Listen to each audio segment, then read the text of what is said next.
Bienvenue mon ami dans notre chronique. Aujourd'hui est un cadeau. J'ai la joie encore une fois de te retrouver dans notre chronique. Aujourd'hui est un cadeau. Et la phrase que nous allons voir est « Il est le plus fort. Il est le plus fort. » Ces hommes furent saisis d'étonnement. « Quel est celui-ci » disait-il, « à qui obéissent même les vents et la mer ?» Matthieu 8, verset 27. Tout peut parfois ne pas me sourire, je sais. Seigneur, au-delà de mes peines, je te fais confiance. Car tu es la semence de vie, celui pour qui je porte des fruits. Et tu emmènes à l'existence ce qui est impossible. Toi t'es mon alpha et mon oméga, celui qui sait commencer et terminer, celui qui relève de la boue et donne un avenir. Toi t'es mon alpha et mon oméga, celui qui sait commencer et terminer, celui qui relève de la boue et donne un avenir. Mon ami, réveillé dans un sommeil profond par le cri désespéré des disciples, terrifié, Jésus s'est rendu compte que leur fragile bateau était menacé par une violente tempête sur le lac de Galilée. Le maître réprimanda gentiment les disciples. Il leur dit, « Pourquoi avez-vous peur, gens de peu de foi ?» Matthieu 8, verset 26. Puis le Seigneur et Maître de toutes choses s'est levé. Alors il se leva, menaça les vents et la mer. Il y eut un grand calme.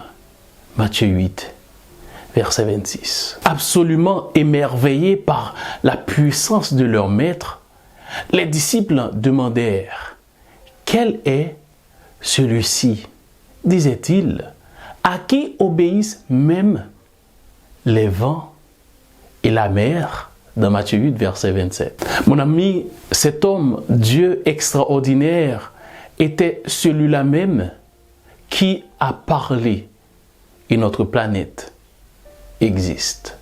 Ce n'était pas une simple coïncidence ou une démonstration magique, mais une véritable divinité à l'œuvre.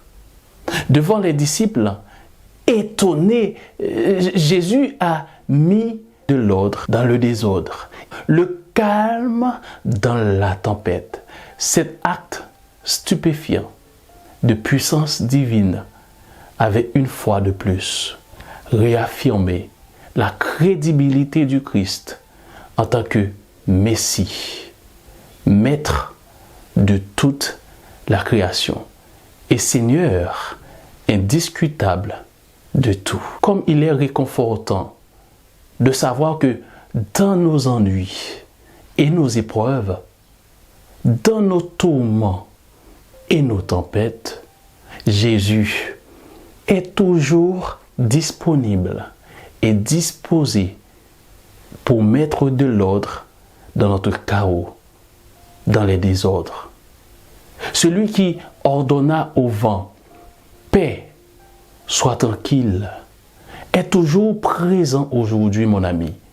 Et sa formule pour retrouver le calme reste toujours la même chose. Quand nos tempêtes menacent, souvenons-nous de ces mots.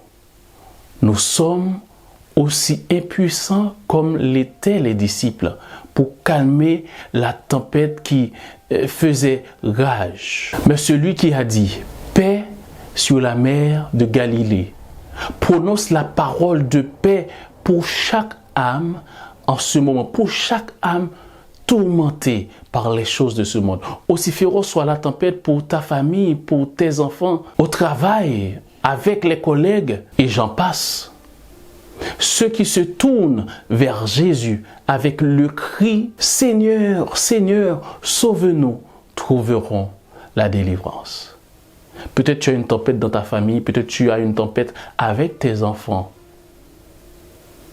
J'aimerais te dire que celui qui a calmé les tempêtes, celui qui a calmé les vents, peut aussi calmer la mer, les tempêtes que tu as en ce moment dans ta vie.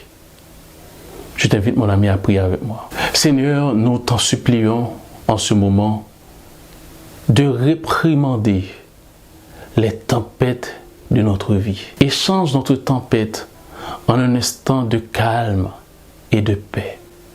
Et oui, Seigneur, aide cette famille, aide ce jeune qui se trouve dans la tempête. Ramène le calme dans sa vie. Au nom de Jésus. Amen.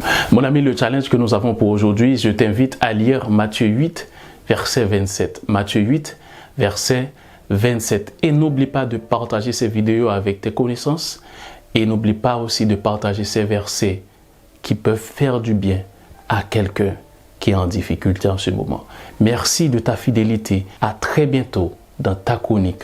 Aujourd'hui est un cadeau. Bye bye.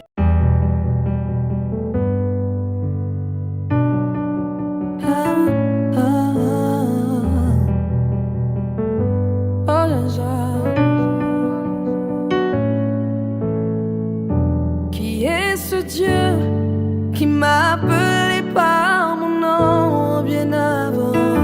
Qui est ce Dieu qui a payé